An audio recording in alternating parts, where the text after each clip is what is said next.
Buenos días a todos. Primero voy a agradecer a Costa Rica por la recepción tan cálida que nos han dado. Bueno, yo tengo amigos en Costa Rica y también les voy a agradecer esta invitación a Karen Vargas y a Román Navarro, que han pensado que nosotros podemos decir algo interesante para este nutrido y calificado auditorio. Acá mi amigo de la Defensoría de los Habitantes de Costa Rica ha hecho una introducción interesante y tal vez yo aborde el mismo tema con algún matiz que pueda decirnos en la práctica cuál es el trabajo que hacemos. Nosotros también tenemos mucha experiencia en el tema de manejar la salud, pero vamos a ver de qué se trata esta institución, de dónde viene. Y en este sentido quiero decir que el origen de la figura se da en Suecia en 1809. Pensemos que es una figura muy joven y aparece a raíz del conflicto entre el rey y el parlamento. Entonces buscan una figura que se llamó ombudsman para tratar de mediar en ese conflicto. Después aparecen otras constituciones como la de Finlandia y se avisoraba un avance de la institución, pero quedó retrasada por los conflictos bélicos. Dinamarca, por ejemplo, la incorpora recién en 1953. Y los nombres con que se las conoce en todo el mundo, puede ser ombudsman, en Israel controlador del Estado, proveedor de justicia en Portugal, mediador en Francia, defensor cívico en Italia, comisionado parlamentario en Gran Bretaña, defensor del pueblo en España, de donde nosotros tomamos la figura. Nosotros seguimos mucho el régimen español en cuanto a la organización de esta institución. Después tenemos, para venir a Latinoamérica, Costa Rica, Defensoría de los Habitantes, México, Comisión de los Derechos Humanos. Este tema del defensor del pueblo como nombre para la institución no ha causado ha causado no pocos problemas. La gente cree en muchas ocasiones que se trata de una institución judicial. Entonces, ¿cómo? ¿Usted no defiende al pueblo? Yo quiero hacer un juicio contra tal o cual. En una ocasión, cuando recién se inauguró la institución a principios de 1995, yo llamé al Consejo Nacional de la Mujer para tratar de resolver una cuestión que nos habían venido a consultar, y la señorita que me atendió en ese organismo de la Administración Pública Nacional, del cual el Defensor del Pueblo controla como organismo extrapoder, me dijo: ¿qué me está llamando? ¿De un diario? ¿De un periódico? Bueno, estas son las expectativas y errores que genera esta figura. En cuanto a las esferas de competencia, la designación puede ser de orden parlamentario, de orden ejecutivo y territoriales. Si es de orden parlamentario, produce algunas otras garantías, como que el ejecutivo, que tiene que ser controlado, la figura no proviene de allí, o sea, el nombramiento de esa persona no proviene de allí. Y el parlamentario hace que todos los representantes en el Parlamento puedan decidir sobre la decisión de quién va a ser el defensor del pueblo, que entre otras cuestiones debe ser alguien muy prestigioso, no necesariamente abogado, pero que debe por sí solo tener una impronta que genere confianza en quienes acuden a él. En cuanto a la materia, hay instituciones sectoriales vinculadas con finalidades específicas, por ejemplo, protección del consumidor, tutela de la libertad de prensa e información, cuestión que se habló hoy, protección de la intimidad, Contralor de las Fuerzas Armadas y otras cuestiones. En cuanto al afianzamiento de la figura en Iberoamérica, en general se dio a través de la introducción mediante los ordenamientos constitucionales, tales como en Argentina, Perú, Colombia, Honduras, Guatemala, Costa Rica, Paraguay, El Salvador, México, Bolivia, entre otros. Ahora vamos a hablar un poco de qué pasa con el defensor del pueblo como introducción en nuestro país. raramente se dictó primero una ley que creó la figura en el año 93. En el año 94, que lo mencionó Marisa cuando hablaba el otro día, se reforma la Constitución argentina y ahí se introduce la figura en forma constitucional y así el artículo 86 lo incorpora. ¿Qué gran diferencia existe entre la ley y el precepto constitucional? Que la ley hablaba solamente,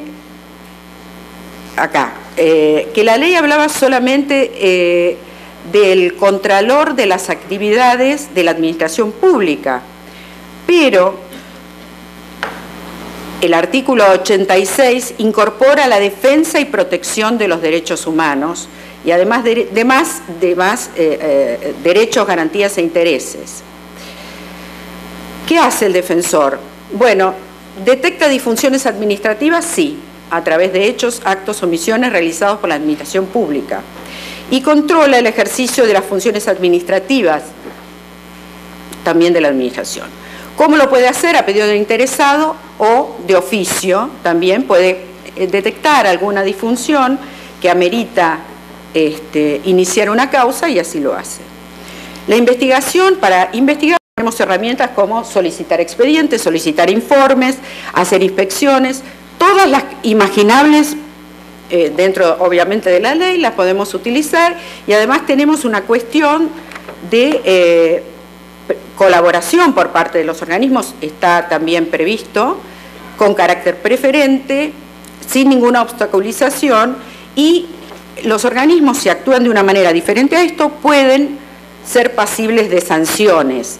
¿Cuáles son las sanciones? La denuncia de la inconducta al Procurador General de la Nación, lo cual implica que esa conducta inconveniente para la protección de los derechos humanos será analizada en ese ámbito.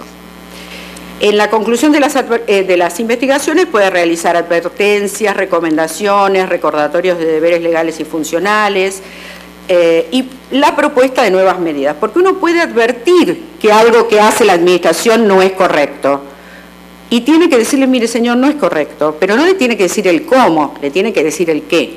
Esto es incorrecto. Usted sabrá, por una cuestión de respeto también de las instituciones, de las otras instituciones, cómo deberá subsanarlo. Nosotros cada año, la comunicación del resultado de las investigaciones tiene que ser obviamente al interesado, a la Auditoría General de la Nación, que también es un órgano extrapoder que controla la administración, a los organismos involucrados y a las autoridades que pueden tener algún interés. Acá hay unas repeticiones que me van a disculpar.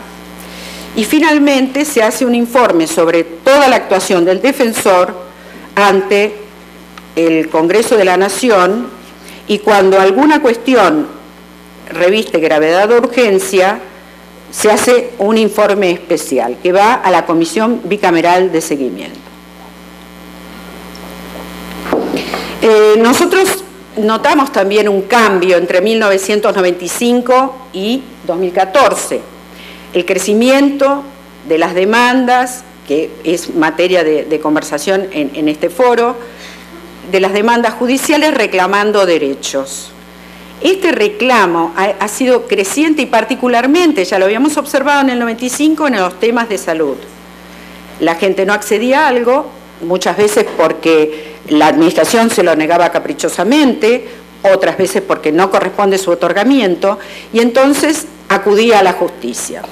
Nosotros fuimos viendo esta metodología y hemos pensado que esto puede fomentar inequidad. ¿Cómo? Como lo han dicho también en este foro, detrayendo recursos para satisfacer la necesidad de uno y no pudiendo luego satisfacer la necesidad de todos aquellos que tengan ese mismo problema. Entonces se genera otra puerta para entrar a conseguir un derecho que genera una injusticia de por sí, contraria totalmente al concepto de derecho. ¿Cómo actúa el defensor? El defensor no es un contradictor, no hay que controvertir con el defensor. Y mucha gente viene y dice, usted me tiene que dar, usted tiene la culpa. No, no, no. El defensor escucha ambas partes. Por supuesto que dada la simetría que comentaba hoy Joaquín, va a estar atendiendo, protegiendo, ilustrando a aquel que es el más débil de la relación. Pero no es un contradictor. Y muchas veces cuando las personas no escuchan, me refiero tanto a la institución como al ciudadano que recurre, queda muy, muy enojado. Pero en eso está la tarea nuestra, en tratar de lograr el entendimiento de por qué sí y por qué no. Y además esto se conecta con otro tema que se habló ayer y me pareció muy atinado, que ya venimos trabajando en otros foros, que es el tema de que el individuo tiene que hacerse responsable de su situación. No puede estar pensando en el papá Estado, que todo lo va a dar, que todo lo va a proveer, y yo nada, yo mientras fumo, me arruino toda mi salud, y después quiero que el Estado me atienda, y que se ocupe del gran gasto que yo voy a causar si es que tengo alguna enfermedad derivada del consumo del tabaco. ¿Qué hace el defensor? Escucha a todos. Nosotros tenemos un procedimiento informal que también estaba contemplado en esa ley de 1993. ¿Pero qué hemos hecho? Agudizarlo. ¿Agudizarlo por qué?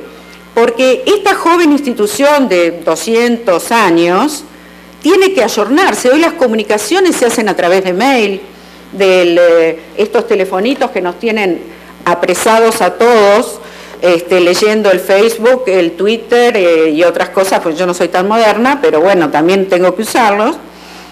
Y entonces tuvimos que empezar a aceptar, por ejemplo, quejas y pedidos a través del mail, cuando la ley dice estrictamente, porque supletoriamente estamos aplicando aquella ley de 1995, que tiene que estar firmado, tiene que ser por escrito, tiene que tener una serie de requisitos formales. Entonces hemos tenido que despojarnos de ese formalismo, al que también somos bastante afectos los abogados, tengo que decirlo, pero que hemos tenido que generar otros canales de comunicación para que la institución se imponga socialmente, que es a lo que nosotros tenemos interés.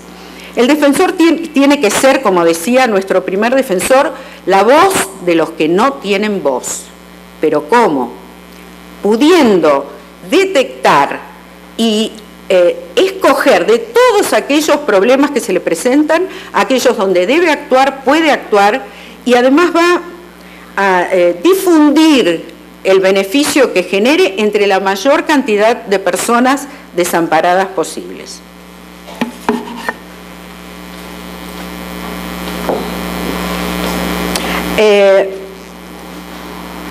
Otra de las cuestiones que nosotros tuvimos que analizar fueron los procedimientos escritos, donde la gente venía y decía, señor, me estoy quejando porque a mí el organismo que me otorga la jubilación está tardando 6 meses, 1 año para contestarme, para otorgarme el beneficio jubilatorio.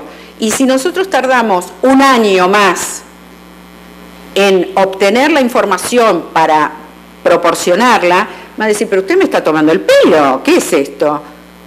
La celeridad que vengo a buscar aquí resulta, como usted controla la administración pública y el hecho de no contestar en tiempo es una disfunción, y me tarda todo este tiempo. Bueno, eso también se nos planteó como problema a resolver, que lo estamos resolviendo porque hemos tenido que actuar por fuera del mandato legal, creando nuevos canales. Todos los días es un desafío nuestra tarea. En algunos casos tenemos éxito y en otros, la verdad, que no. Pero todo nos deja una enseñanza. Nosotros creemos que poder llegar a la solución de un problema en un tiempo razonable es algo que hace al defensor un hábil trabajador en todos los temas que le tocan, tratar. Por eso es muy importante que el defensor no provenga de una línea política, que puede tener sus ideas políticas obviamente, pero que no base su actividad en eso, beneficiando a parte de la población y a otra no, sino tomando aquellas causas sociales que son justas, que también lo van a hacer lucir, e intervenir como si fuera un experto cirujano. Cada herramienta que usa, que no tiene que ser exactamente la misma en todos los casos, tiene que ser aplicada con maestría. Y tiene que tener un equipo que lo secunde, que haga exactamente lo mismo. No cualquier persona puede trabajar en estas instituciones, si no está formada, si no tiene cierto camino transcurrido. Yo estoy hablando de 20 años en la Defensoría. Carlos Valerio está hablando de 22 aproximadamente. Y yo tengo 17 años de trabajo en la administración pública, lo cual me da una visión muy interesante. Por algo hace 20 años que trabajo en lo mismo dentro de la Defensoría, que no es tan sencillo cuando hay otro tipo de intereses. Desmond Tutu decía que no había que levantar la voz, sino mejorar los argumentos. Y nosotros creemos fervientemente en eso, porque en la Defensoría muchas veces se generan ciertas luchas y la gente empieza a desbordar. Nosotros tenemos que traerlas, canalizar todo eso de manera que toda esa catarata pase por un embudo. ¿Sabe? Está bien, ¿no? ¿Se entiende lo que es un embudo? Por un agujerito pequeño. Entonces, ahí empezamos a separar qué es bueno para solucionar este conflicto y qué es malo. Y yo no puedo dar una fórmula que pueda aplicarse a todos los casos, porque evidentemente cada caso es distinto, cada ser humano es distinto. Y en la Defensoría, no solamente las actuaciones que se inician, pues no se llaman expedientes, sino actuaciones, tienen un número que nos facilita a nosotros administrativamente, sino que tienen un nombre. Cuando el señor viene, ve la carpeta que se llama Juan Pérez. Y nosotros le decimos, Juan, mire, ¿qué le pasó? Cuéntenos, hagamos esto, hagamos lo otro. Eso yo lo aprendí de las asistentes sociales. Sé que acá algunas han estado o están, y ese trato que nosotros aprendemos de la gente de nuestro equipo nos permite tener intervenciones más acertadas. Muchas veces también quieren utilizar la institución para preconstituir prueba para ir a la justicia. Vienen abogados que solapadamente mandan a la gente, y uno cuando lee los escritos, porque tenemos el ojo bastante avesado, nos damos cuenta que esto no está escrito por el señor, está firmado por el señor. Pero no está escrito por el señor, está escrito por un abogado que viene a hacer su trabajo de preconstitución de prueba para ir a la justicia a través nuestro. Y esto también se lo advertimos a la gente, porque nosotros no tenemos por qué intervenir en una cuestión patrimonial. Si el señor quiere ir a pedir daños y perjuicios, muy bien, pero no con el trabajo nuestro, que apunta a otra cosa, apunta a subsanar cuestiones desde otro punto de vista y no a generar recursos. Lo mismo que con la mala praxis, nosotros no atendemos los temas, o dicen, no, cuando la gente menciona la palabra mala praxis es porque alguien se lo ha dicho. En general, el público en general, a menos que sea un público más ilustrado, viene a las instituciones, no, a mí tuve una mala praxis, un abandono de persona. ¿Y usted cómo sabe? No, porque yo me operé y Bueno, pero escúcheme, eso no es lo que usted piensa. ¿Qué es lo que usted piensa? Habló con su médico. O sea, tratamos de llevar la relación médico-paciente a ese ámbito, no extrapolarla.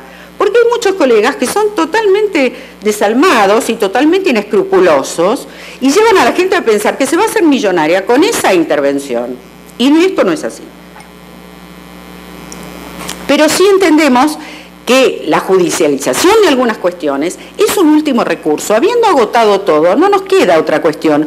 Nosotros en Argentina tenemos una enfermedad que se llama la fiebre hemorrágica argentina, que era una enfermedad típica del campo, que a raíz de la extensión, cómo se han extendido las casas de fin de semana hacia los campos, bueno, empezó a aparecer en otras poblaciones, con una población en riesgo de 5 millones de habitantes, donde había realmente una vacuna que no había mucha decisión si terminar de hacerla, incorporarla, no incorporarla. Bueno, finalmente una ONG inició el juicio y nosotros acompañamos ese proceso durante 10 años, pero teníamos el tiempo para hacerlo, teníamos el apoyo de toda la gente y hemos participado activamente.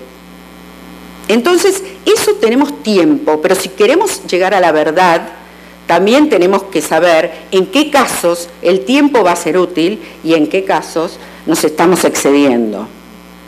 Finalmente, esa vacuna se incorporó al calendario nacional de vacunación para la población en riesgo y por primera vez en la historia, por lo menos en mi historia, yo he visto que sala que intervino, la sala de contencioso administrativo que intervino, agradeció al defensor del pueblo, y le dije al defensor de esa época, esta va a ser la primera y tal vez la única vez que vos vas a ver esto, agradeció la intervención y la consecuencia de esa intervención durante 10 años.